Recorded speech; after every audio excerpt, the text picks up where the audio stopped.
Welcome to today's Clean Air webinar, Air Quality Considerations, Reducing Needless Idling.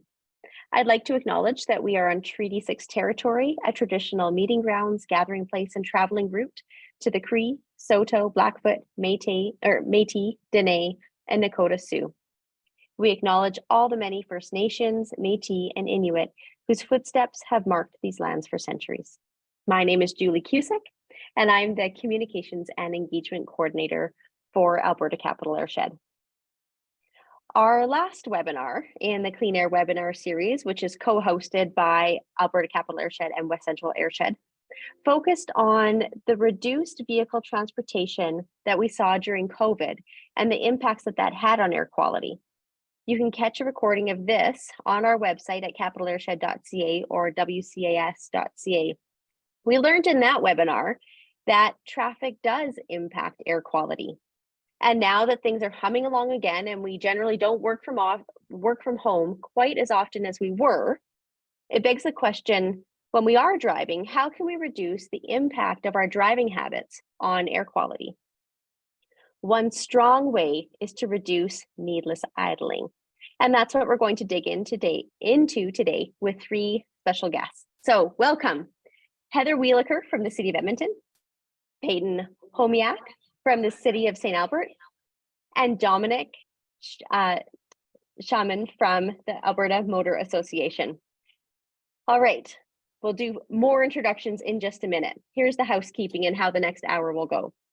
Panelists will each give their presentations. As they present, you may have comments or questions. We like questions. After all three presentations, we will open up the floor to your questions. And if you are really keen, you can even get your questions lined up in the Q&A box down at the bottom of the screen. We also strive to create a safe space to ask your questions today. Any question is a good question, and attendees range from regular community members to academics, staff working in provincial, municipal, nonprofit, and industry sectors. And occasionally, an elected representative or two will also join us. There are no bad questions, like I said, and we welcome your curiosity. Now, what about the comment box? I'd ask that you don't put any questions that you'd like addressed during the Q&A section in there. It's just harder to keep track of. But if there is a link that you want to share because it sparked an idea, go ahead and use that as part of the webinar today. I'd also like to advise that this webinar is being recorded and will be shared on both the Alberta Capital Airshed and West Central Airshed Society website and social media channels. So with that, let's get started. As previously mentioned, Payton Homeak is the environmental coordinator with community strategy and engagement with the City of St. Albert. Payton's presentation will provide an overview of the City of St. Albert's Idle-Free Bylaw, which was first approved in 2008 and updated in 2018 to reduce the idling of parked vehicles and to help educate residents about how they can impact air quality in their community. It will highlight key lessons learned, engagement tactics, and how the City of St. Albert will address air quality in their long-range plans. With that, I turn over the microphone to Payton. Welcome, Payton. Let me unmute myself and share my screen. Oh, everyone can see that okay? Thumbs up. Perfect. So thank you, Julie. So good afternoon, everyone. My name is, again, Payton Homeak, and I'm the Environment Coordinator for Community Strategy and Engagement at the City of St. Albert, most recently in the Government and Indigenous Relations and Environment Department.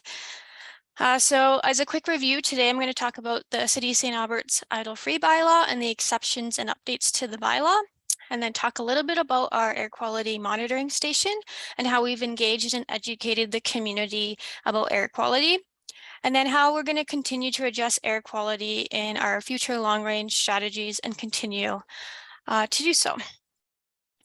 So the City of St. Albert's Idle-Free Bylaw was first approved in 2008 and updated in 2018 to reduce idling of parked vehicles and help educate residents about how they can impact air quality in their community. The general prohibition of the bylaw is to restrict idling of parked vehicles to 3 minutes at any time as a means to reduce harmful vehicle emissions and improve air quality within the city. The purpose of this bylaw is to reduce the harmful vehicle emissions. As we know, vehicle exhaust is a source of particulate matter, nitrogen oxide, carbon monoxide, sulfur oxide, VOCs, and greenhouse gas emissions known to have a detrimental effect on air quality and can impact the safety, health, and welfare of the public. And of course, we want to improve the air quality within our community. Some exceptions to this bylaw include emergency vehicles. They are exempt. So this includes a vehicle operated by peace officer or police services, as well as fire services, ambulance, any vehicle operated as a gas, power, or water disconnections of a public utility, a vehicle designated as an emergency response unit, and any vehicle actively assisting in an emergency situation. Also, vehicles that are being serviced or repaired when idling is required are exempt. And then a key exemption that was updated in the 2018 Idle-Free Bylaw is when the ambient outside temperatures are above 30 degrees Celsius, or in this case, in our season right now, currently below minus 20 degrees Celsius. This was a key learning factor when the bylaw was updated in 2018.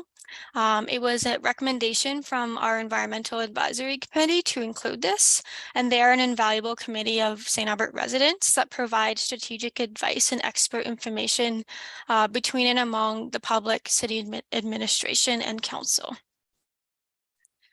Other updates and key learning factors of the bylaw is the addition of the definition of mass transportation and transit vehicles.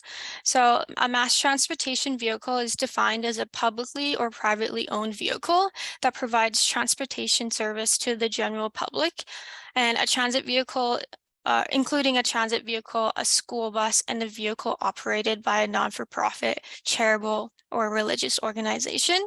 And they're providing a transportation service as part of or in support of the service or activities of their organization.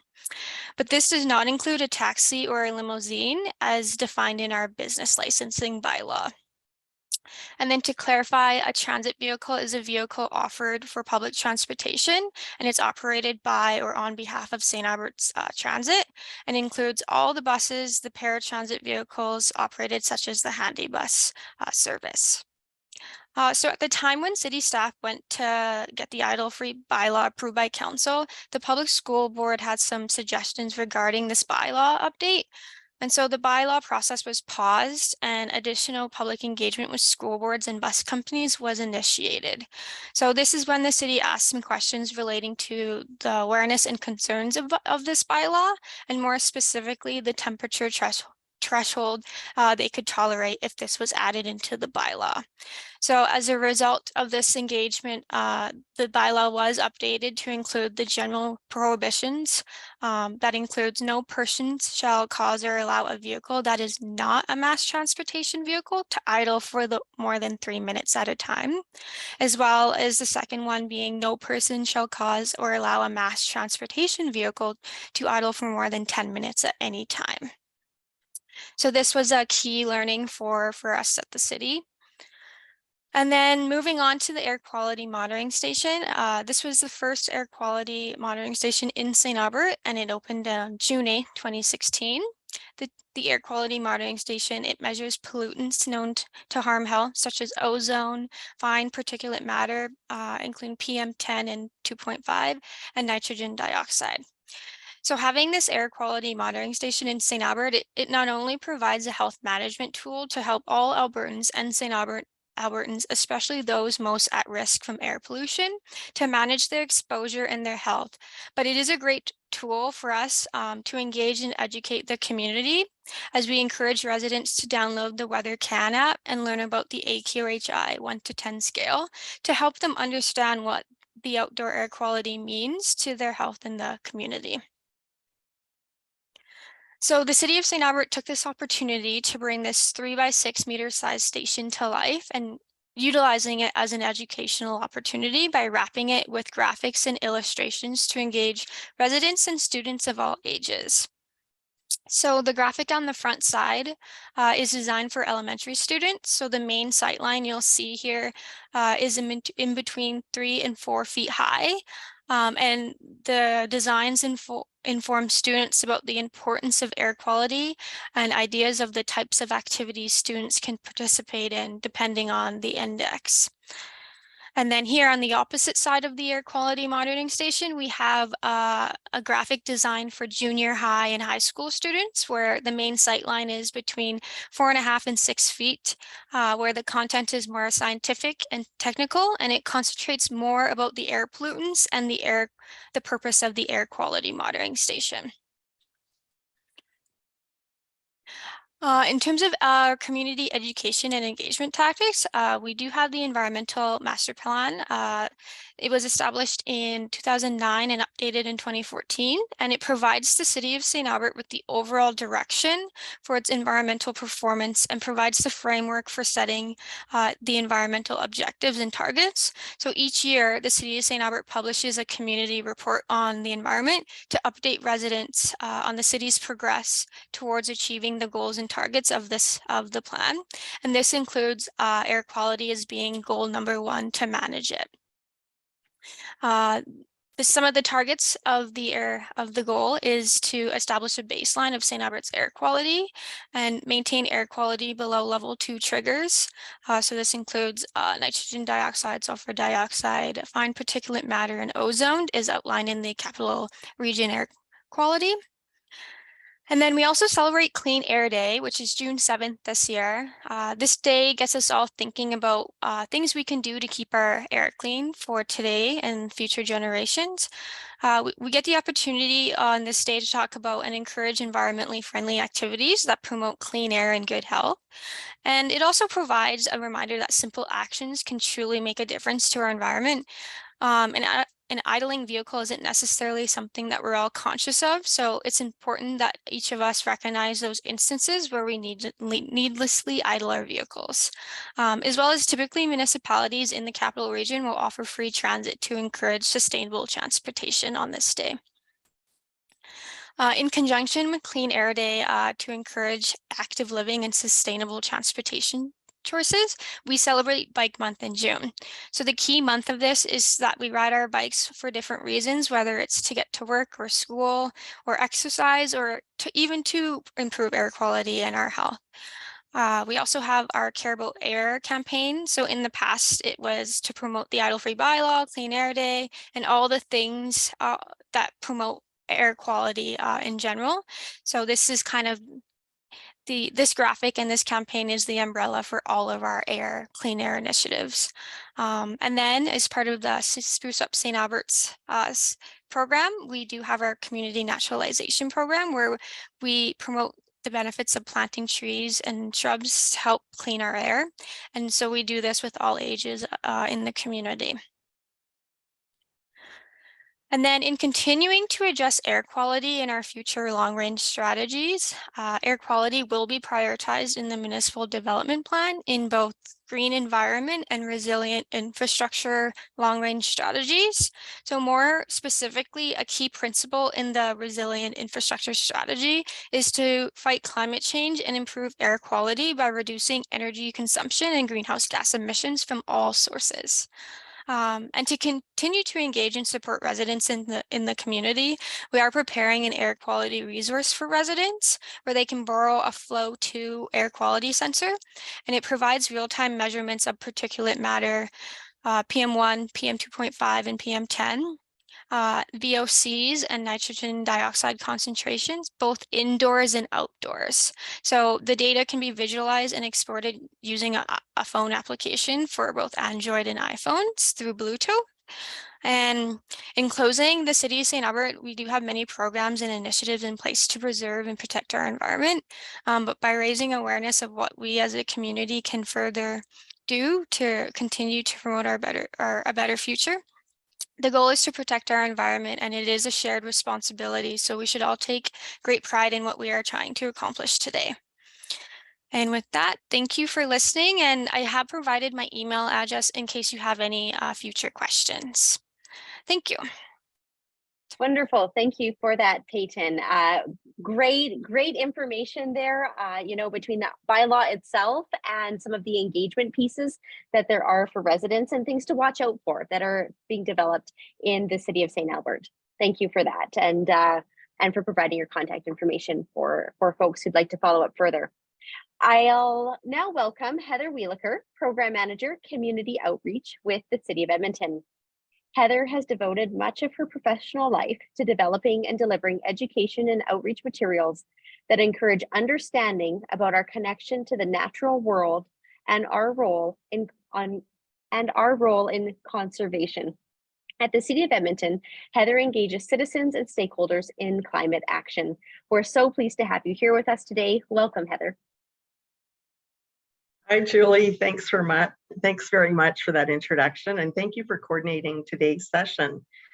As the lead for the city's Change for Climate program, I'm of course going to start with a few slides about climate change before talking about just very briefly about the city's idling bylaw and ending with resources that encourage us all to be idle-free. Next slide, please.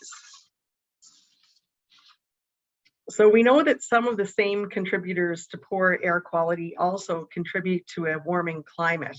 Greenhouse gas emissions result from burning fuel, such as diesel or gasoline in our vehicles, or natural gas in our furnace, or wood in our fireplace, or coal or natural gas in plants that generate electricity that we use every day. And just like each fuel type releases various intensities of greenhouse gases, they also release varying levels of air pollutants. So actions to reduce greenhouse gas emissions is called mitigation. Adaptation, on the other hand, is about taking action to minimize the risk and seize opportunities that result from a changing climate. So for example, flood-proofing your home or weatherproofing and sealing leaks to prevent pollutants like fire smoke from entering your home. And like adaptation, we take action to minimize personal risks resulting from poor air quality, although we don't usually refer to those actions as adaptation. But as an example, last week when the AQHI read 7 and 8, people were advised to stay indoors and to avoid outdoor activity. And I actually gave up a lunchtime skate just in favor of my lungs. Next slide, please. So the climate changes projected for Edmonton is that Edmonton's average temperatures are expected to increase. Our annual precipitation is expected to increase. Edmonton's expected to experience more frequent and intense extreme weather events. And in terms of our ecosystem, we're expected to experience a long-term overall trend of warming and drying, even with an increase in precipitation. So our climate will be more conducive to supporting a grassland ecosystem instead of the current aspen parkland transition ecosystem we're in now. And why is all this important? Well, with all of this comes an increased risk of wildfire, which only adds to the possibility of poor air quality from fire smoke blowing into our region. So next slide, please. To mitigate and to adapt to climate change in Edmonton, we have 2 strategies. For mitigation, the energy transition strategy, and for adaptation, climate resilient Edmonton adaptation strategy and action plan. Next slide. The energy transition strategy has a few goals, each of which relates to air quality in some way. So reducing our greenhouse gas emissions, reducing energy consumption, and generating some of our electricity locally. Next slide, please. And the city plan identifies the importance of protecting the air and water and addressing climate change. Our air quality website provides more information about the connections between air quality and climate change, as well as actions to improve air quality. Next slide, please.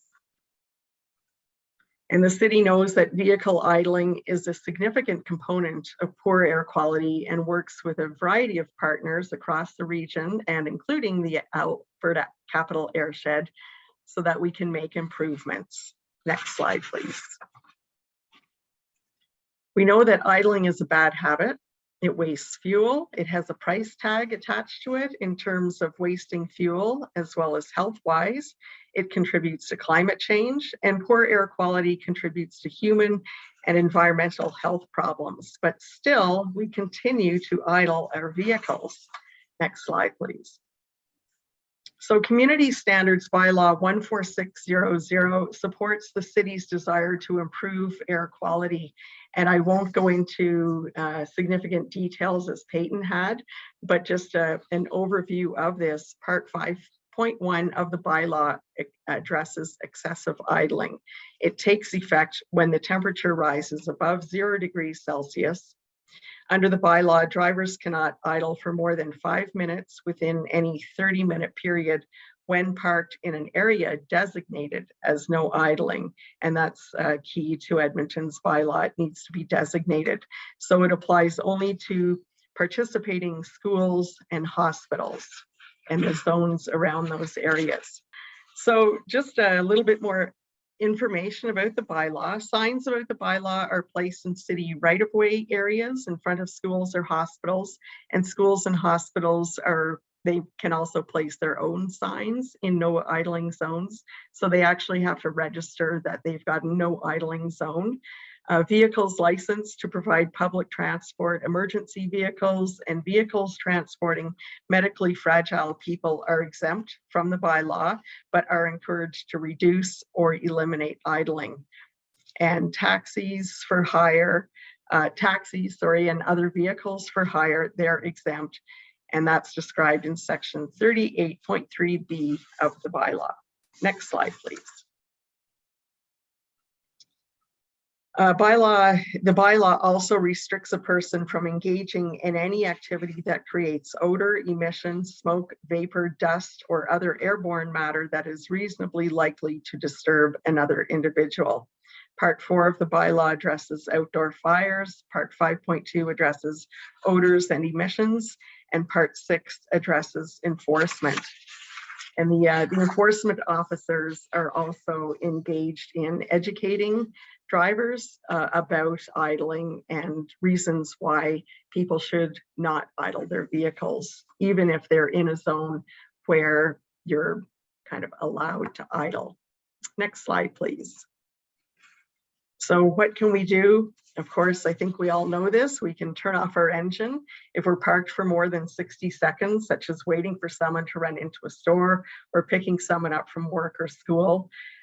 We can avoid using a remote car starter because sometimes we forget that we've used that and it times out, and then we start it again and we've got all of this excessive idling happening. Turn off your vehicle if you're stuck in traffic or waiting for a train. And of course, use other methods of transportation, such as public transportation, walking, or cycling instead of driving, and then we don't even need to worry about it. Next slide, please. Individual action really does make a difference.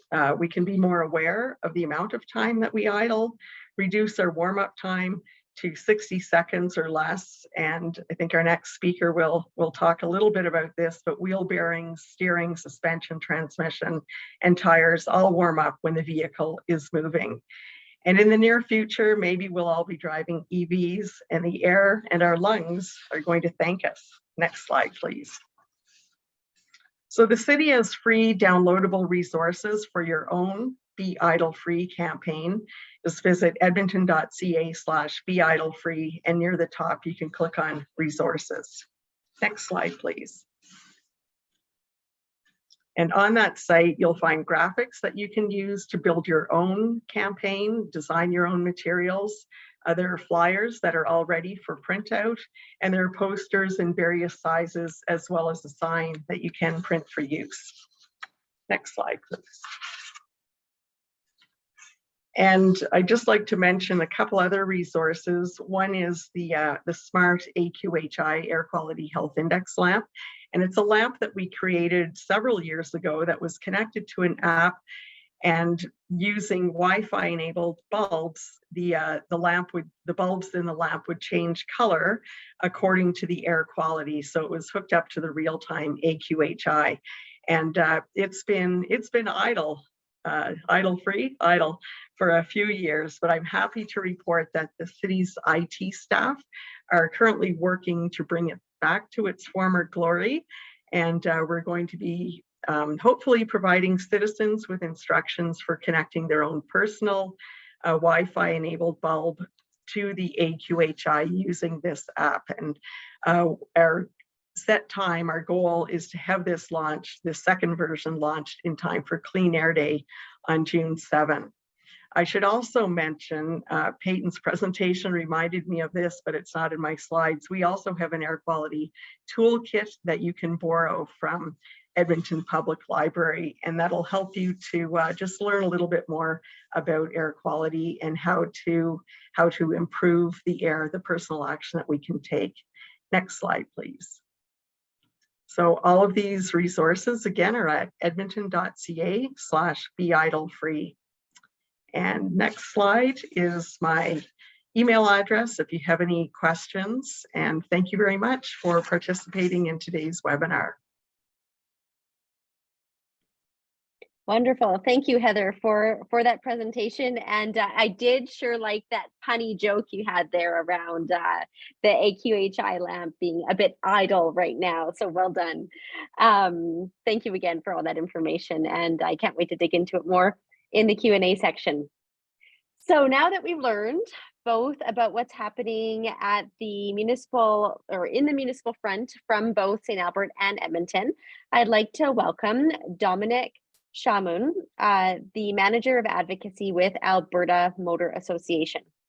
At some point, we've all done it. We've idled our vehicle, but Dominic is going to help us understand why it's not necessary to leave your vehicle idling, even in the winter.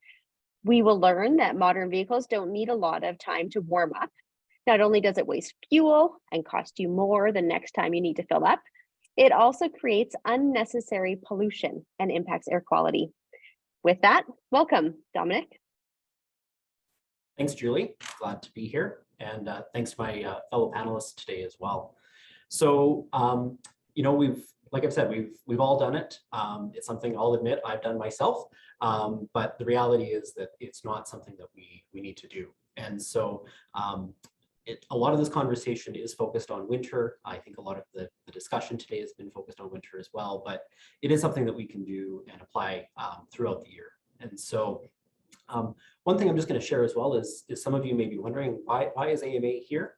But actually 51 years ago, we had our own emissions testing unit. It doesn't look quite as fancy and modern as the ones that we've seen earlier today, but it's something that we've been talking to our members about for half a century now. And so wanting to make sure that they have information that they can use, but then also that they know what actions they can take. And that's something that we often hear from folks is, what can I do? What actions can I take? What preventative measures can I put in place? And another thing that we've done as well is actually all of our AMA centers across the province, not enforceable by bylaw, but they are all idle-free zones. And so it's something we request of both members and staff that when they're parked at our centers, that it is actually an idle-free zone. And so with modern vehicles in moderate weather, you really can start and go.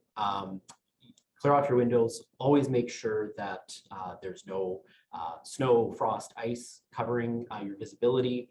Take that time, brush off your vehicle, and make sure that you are able to have a clear line of sight. So that may be a brief moment where you do need your vehicle to run is to allow the windows to defrost or to remove any interior condensation. And the reality is moderate weather is something that we experience for most of the year. Even in winter, most of our days are days like today, where it is not extremely cold. We're not dealing with extreme weather conditions that it is a little chilly, but in those conditions, a modern vehicle is able to start up and to go. In extreme weather, so we're talking the -20 and colder, which is a few days a year for us here in Alberta, it is potentially possible that you would need to run your vehicle for a little bit longer, particularly if the vehicle wasn't plugged in for an extended period of time, so the block heater hasn't had a chance to warm up, or if there's significant frost or internal condensation that are restricting your visibility as a driver and as a responsible motorist. But in those instances, it would still only be for a few minutes, and it would be something that is not more than a few days each year. And so one of the questions is like, what do we need to do, and what actually is causing some of these impacts that we see in the winter months? And so using your block heater at and below -15 is something that's going to help the vehicle, the overall mechanics of the vehicle, and actually your battery as well. And it is something that you should be doing anytime the temperature is getting into that -15 or colder. And then before winter and cold weather sets in, check your battery, replace it if needed. You can talk to your mechanic about preventative maintenance recommendations, battery tenders, and synthetic oil. And so if your battery is 3 years or older, it's definitely something that needs to be tested every year. And eventually it is something that will have to be replaced, but that's going to help you ensure that you have the ability to start your vehicle in extremely cold weather. And then battery tenders can also be helpful if your vehicle is sitting for an extended period of time. It's something that snowbirds might use, or for some people with a second vehicle that maybe is only used a couple times a month in the winter. That's something that can be used as well to ensure that your vehicle is able to start and get going. And one thing to keep in mind as well is that just because your battery saw you through the summer doesn't mean that it's going to be sufficient for winter. And that's where the necessity of a block heater also plays a bit of a role. Is if your vehicle is a little bit warmer thanks to that block heater, the battery will have a little bit more ability to turn over a cold engine. And so that's where we see more of the concern from folks in thinking that they need their vehicle to warm up. But it's something that actually can be done through the use of a block heater, through some preventative maintenance, and even just talking to your mechanic about potential actions that you can take. Another question we sometimes get is, what's in it for me? I really want to take part in this, but I don't know if it really is going to be something that I'm going to get any benefit from. And the reality is there's actually quite a few things. You're going to save money by using less fuel, and that's something that I think all of us can appreciate. But there's also other ways you can save fuel, is avoiding those hard stops and jackrabbit starts, and checking your tire pressure. And so those will reduce your fuel consumption, but by driving a little bit more gently, avoiding those hard stops, those jackrabbit starts, you're actually giving your vehicle the ability to warm up. And as has been mentioned, your vehicle will warm up while you're driving it. And so that is a real opportunity for folks as well to take that step, and your vehicle will be warming up while you're driving it. And so you should always be avoiding those hard stops and those jackrabbit starts, but it's also something to really keep in mind on those colder days when you are letting your vehicle warm up, get a little bit more limber, get used to the temperature that it's operating in. The other piece that for us, we really talk about with our members is that an idling vehicle is a perfect opportunity for a thief. A lot of folks we know, unfortunately, they do this. They start the vehicle in the morning, they leave the keys in it, and they go back in the house. And those are just prime opportunities for a thief to come in and take that vehicle. They're going to appreciate that you've warmed up the vehicle for them. They're going to appreciate that the keys are in there and ready to go. But it's something that you don't need to do. You don't need to leave the vehicle idling. And at the same time, you're also preventing the opportunity for a thief. And then the other piece as well is folks often ask, what can I do? They want to know what personal impact they can make on air quality, on climate change, on preserving the environment. And so this is something that all of us can do. If we reduce our idling and eliminate our idling, it's a positive impact that we can have, reducing the pollution, saving some fuel costs for ourselves, and improving the air quality due to unnecessary idling. And as Payton said as well, this is just a really simple action that people can take, and it's something that all of us can do. Even those of us who are guilty and have done it ourselves, it's something that we can all take this action, learn a little bit more, and then have that positive impact going forward. And that's all for me. Good. Thank you, Dominic, for that. And what I really loved about that was sort of this idea that we've probably all idled before, and hey, we're here to learn more and then make choices going forward. And we're all human here, right? And just working to do our best day by day. So really appreciate that perspective, as well as some of the facts around how vehicles work. Before we get to the Q&A, I'd like to take just a little tiny commercial break, if I might, to let you know about a webinar that Alberta Capital Airshed hosted back in September 2021. And you can find a recording of that on our website at capitalairshed.ca. And the reason I bring it up is because that webinar focused on urban transportation choices and air quality. So maybe you're hearing this and you're thinking, okay, I'm gonna shift the way that I think about idling my vehicle, shift some of my habits. Hey, maybe I'll take the bus a little bit more, or ride my bike a little bit more, or invest in an EV. Well, let me tell you, this last webinar from September 21 talked about all of those things. So you can go and take a look at that via our YouTube channel or on our website. Okay. Time for Q&A. I saw two come up in the chat while we were in the Q&A box while we were listening to the presentations. The first one is for Heather. Is there an initiative for the City of Edmonton to increase the number of no idling zones? Short answer, no. But long answer, there probably should be. I did take some time at the outset of my presentation to talk about the connection between climate change and air quality. And I think because our staff have been so heavily focused on the climate file, that the air quality and idling file has been left not idling, it's been left out. And so I think there is good reason that we could be doing more to increase the number of anti-idling zones across the city. These are voluntary zones that you register for. And I don't know how many are currently registered at this time, but I think it is somewhere where we could make some improvements. Yeah. And Julie, if I could, I'm just going to share the website for the AirBeam kit that we have available. I'll put that in the chat.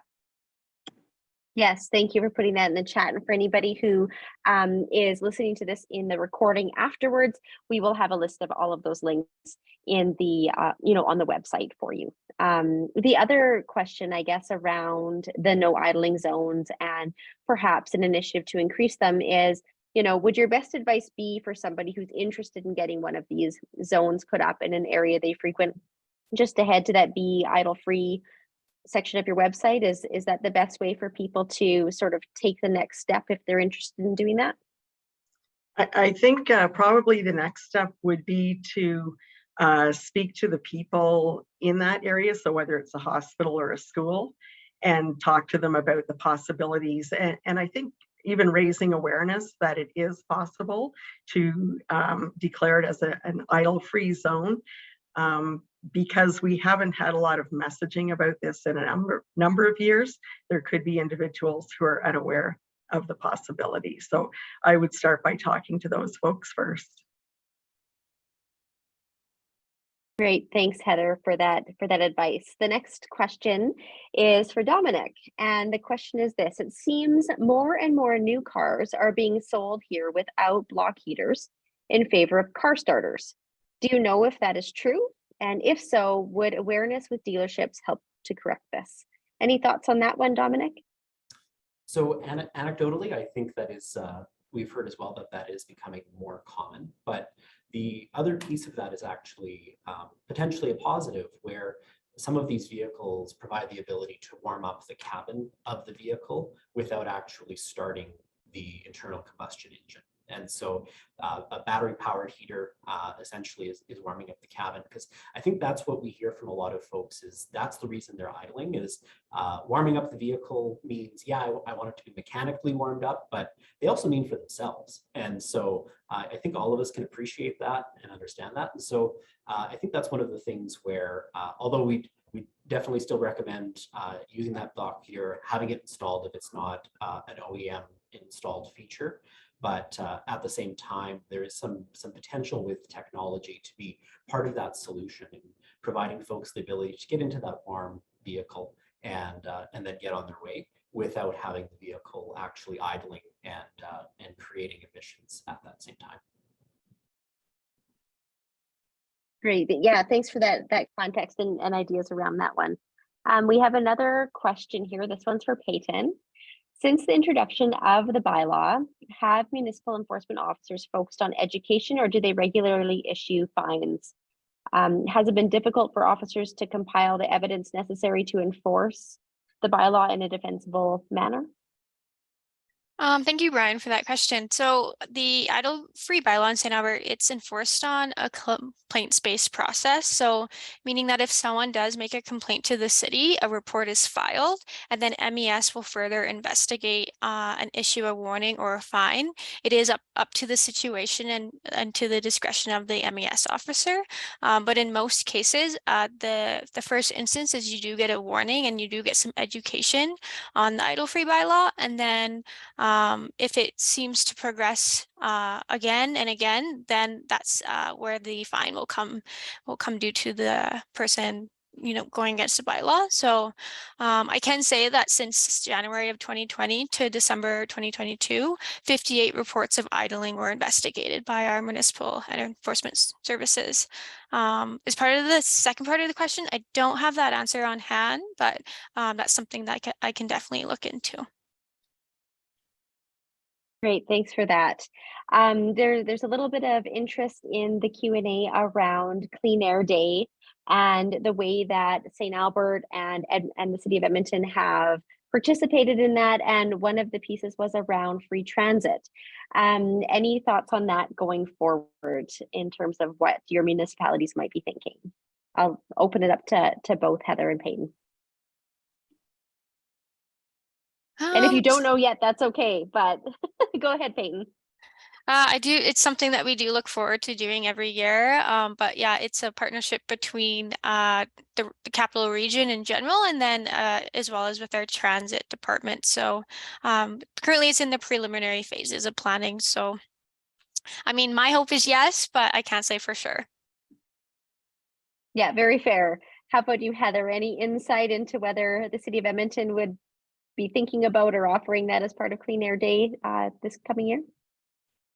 We have offered it in the past, and we have revisited it last year, I think just coming out of COVID and trying to improve our ridership has been a struggle just overall. And so it is something that we'll be considering again for this year, but I have no guarantees at this time.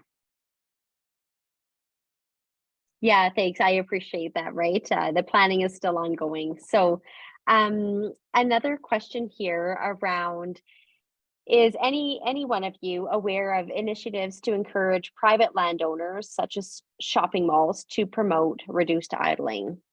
Anybody hear of anything around that, or maybe things, that you've done through AMA or through the municipalities?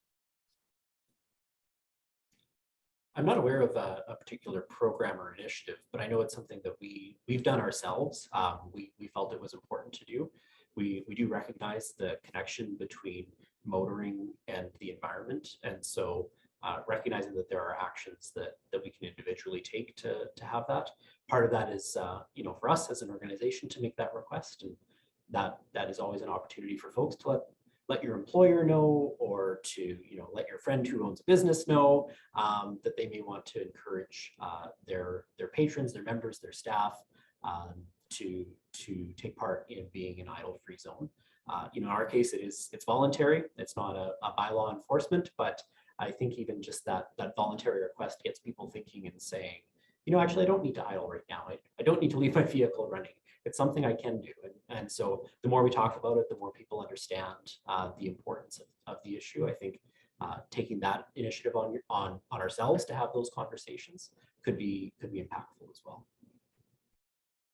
Yeah, and that response is a great lead into this other sort of general question that keeps bubbling up for me. I'd imagine that there's probably at least a couple of folks who've joined this webinar because perhaps they believe in the, it's important not to idle very much, but they have somebody in their life who is determined to idle for long periods of time, and they want to have a productive conversation with that person, maybe get some tips or share some ideas. And what would you say to that person who wants to have a productive conversation that helps it, further strengthen and continue to build on their positive relationship, or maybe correct a relationship that might not be as positive because of conflict over the idling?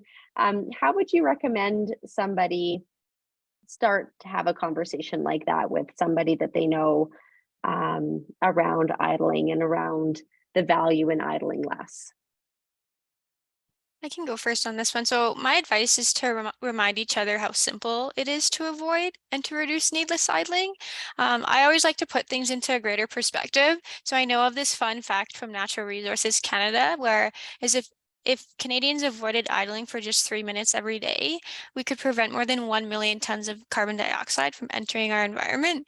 So it's like taking 340,000 cars off the road. So I always like to give people like that greater perspective, just to have that impact and influence of, you're not just one person, it translates to being hundreds and thousands of people. So and I always like to remind people that we live in such a great environment, and we want to ensure that it's continually enjoyed, and to take these simple actions and turn them into habits will continue our environment for, to be in a good status for future generations. Thanks, Payton. Anybody else want to take a stab at that?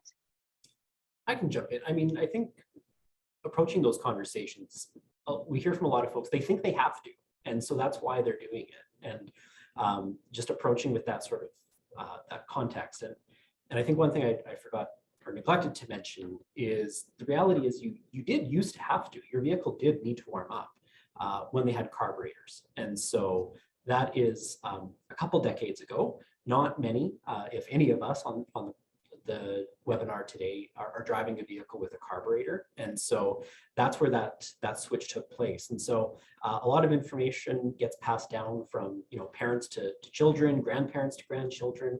And so where a vehicle absolutely did used to need to be warmed up before it could be driven, that's not the case with modern vehicles. And so that information has persisted, even though it isn't, it's no longer accurate. It used to be accurate, it used to be true, but it isn't anymore. And so for folks that are doing that, or that you think are doing that, they're probably just doing it because they believe, or they've been told that they have to. And so using that, and then as Payton said, sharing some information, sharing some context, that bigger picture with them, reinforcing that this is a simple action they can take, talking about some of the benefits to them can also help with that conversation. Hey, quick check-in here. If somebody's not sure if their car has a carburetor, how would they know? So I'm not a mechanic. I'm just playing one on TV right now, but I first one would be talk to your mechanic, but the reality is it would be if you drive a very old vehicle. It's not a modern component on vehicles. Great. Thanks for entertaining that, putting you on the spot there. Heather, anything else to add in terms of, starting or continuing a productive conversation around needless idling? I don't really think that I can add to what Dominic or Payton contributed, but I will take the opportunity to share a very short story. About 10 years ago, the downtown was pretty much cleared out, and I was waiting for my ride home. And in the meantime, a Canada Post small vehicle drove up to pick up the mail out of the mailbox. And I thought, oh, great, I'm going to be breathing in all these fumes. And to my pleasant surprise, the postal worker turned the vehicle off, got out, and went over to the mailbox. And I looked and I said, well, thank you so much for not idling. And his or her, I don't even remember, but the response back was, well, I breathe the air too. And I just thought, wow, that's so good. And it was just a great moment, and obviously memorable. It was over 10 years ago, this short conversation, but I always remember that. And I think, yeah, you know, we all breathe this air. And so understanding and trying to find out, just the first question, why are you idling? Maybe, as Dominic said, it's just a carryover. This is what you do before you get in your car. You get in and you warm it up and you idle it. And so I think just finding out why are people idling, and then breaking down some of the myths around idling and why we do it and why we shouldn't. Oh, thanks for that story. I think that's going to stick with me a long time too, right? We all breathe this air. Another question that has come in and compliment, great presentations, they say. Has anyone or is anyone aware of how no idling vehicles will impact idling in the future? My car stops running its engine at a red light. Anyone know of any research on this? We also worked on light railway timing at the City of Spruce Grove. Anyone else using this as a strategy? So I think there's two questions in there. One is, you know, any research around the cars that stop at red lights, and then the other one is around light timing and things like that. Would like to take that. No comments. That one's kind of a tricky one. Just quickly jump in on a little bit of that. Not aware of any conclusive studies or anything, but I know one thing we know from talking with various municipalities is the light timing is generally set based on the posted speed limit. And so one of the things that people can do that would have an impact of reduced idling is, other benefit is they're going to hit fewer red lights, is if they follow the speed limit. And often they're timed that you aren't going to hit consecutive red lights in a row when you are going at the posted speed limit. Benefit of that as well, reduced idling. So, and maybe another side benefit, fewer speeding tickets, right? Also that. Yeah. Okay. I've got another quick question here. And again, this one's a little bit more to Dominic. So, you know, what if you're somebody who parks your vehicle outside in the cold, you drive maybe a short distance, maybe 5 or 6 kilometers to work, you park outside there, then you drive back home 5 or 6 kilometers. So you're not really driving for a long period of time to get your vehicle, you know, really warm. You know, does that really matter if for several months your vehicle doesn't ever warm up a lot? So where that could impact a little bit is on the health of the battery. And from one day to the next wouldn't be a significant issue, not something where you would necessarily be installing a battery tender unless your mechanic was recommending it for a particular reason. But that would be something where, you know, every few weeks we actually saw this during the early days of the pandemic, when many vehicles were parked for extended periods of time, is there were a lot of battery issues. And so where that's coming from, the vehicle isn't being driven for an extended period of time, it doesn't have that opportunity to work the way it's been designed to. And so if that is your typical commute, if that is something that your vehicle would be experiencing on an extended day-to-day basis, that every few weeks, you know, maybe take the longer way home, or take your vehicle out for a bit of a longer Saturday or Sunday drive, that sort of thing, to have it with the ability to work the way it was intended for that longer period of time. And that would be the only thing on that. But generally speaking, that wouldn't be a huge issue if it's plugged in when it's cold, you know, properly maintained, and you know, battery has been charged and checked and that sort of thing. So few things that folks could do. Yeah, thanks for that. 2 last questions. This one is to Heather for the City of Edmonton. Do you anticipate any bylaw changes coming to the current bylaw? Is there anything in the works, anything that would you know, be in an amendment? It sounds like this person asking the question really liked a few of the things that they heard in the St. Albert bylaw. We're trying not to do that, you know, one municipality pitted against another one, but, you know, are there any updates in the works that you're aware of? Yeah, I was thinking, Julie, it is too bad that you invited St. Albert here. No, I haven't heard anything. I know the city for years, obviously, is a voluntary approach to this, and maybe that's not the way to go. But no, I haven't heard of any additional changes to the bylaw, at least at this point. Yeah, thank you for that, clarifying that. And, you know, as a citizen, anyone is welcome to get in touch with their elected official if they'd like to, you know, bring awareness to, you know, what different municipalities are doing as well, right? The last question here is a bit of a personal one. You know, we've talked about reducing idling, and so, you know, do you have something that you could share with us? How do you remind yourself to think about reducing idling when you're driving? A little tip, something that might work for somebody else. I'll take a stab at this one again. So I think for me, it's just being mindful and aware of my my surroundings. A lot of time, you know, I get so busy with day-to-day life and my brain is just elsewhere that I don't even realize I've been sitting in a parking lot idling my vehicle for 10 minutes. So for me, it's just being mindful of my actions and surroundings, and then always dressing accordingly to the weather conditions. So I have a trunk full of extra layers in my car, and I have invested in a really good pair of mittens that makes me think, doesn't even make me think twice about having to start my car and needing to warm it up, because I have these mittens that I just get in the car, start it, and go. So yeah.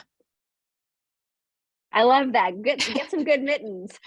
And bring them in, Perfect. bring them into the office with you. Don't leave them in your car so they're nice and warm. That's right. Let your office warm up the mittens for you, right? Yeah. Yeah, good tips.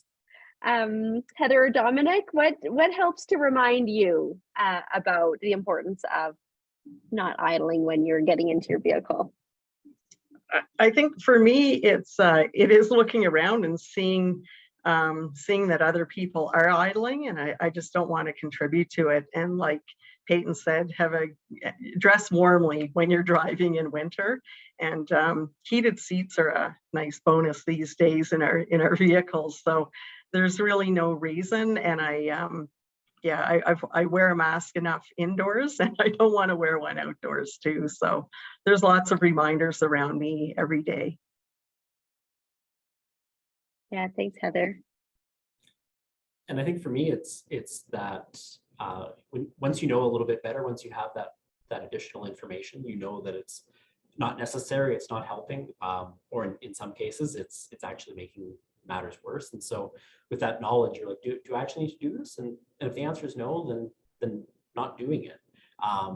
You know, the savings on gas, the reduced maintenance on your vehicle, those are added benefits sometimes to remind yourself. But really for me, it's once you know that it's not necessary to do, then that really takes away the reason that you would think to do it.